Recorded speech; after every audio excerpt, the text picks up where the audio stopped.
Ang gaganda nung kapis, oh.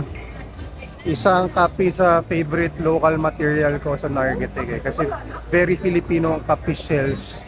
In fact, ang kapis came from Capiz province talaga, yung word na Capiz. Tingnan nyo naman ang gaganda ng gawa nila.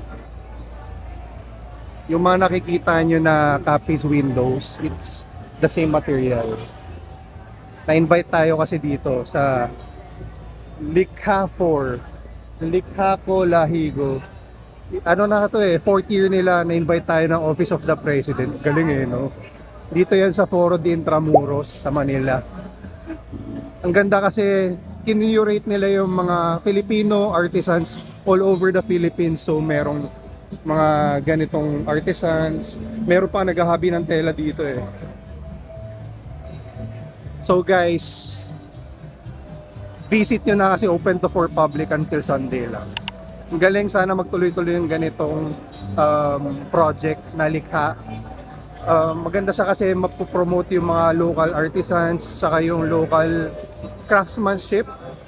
Hindi mamamatay yung ganitong craftsmanship, di ba? Magamit natin sa mga projects natin, makasupport natin yung local.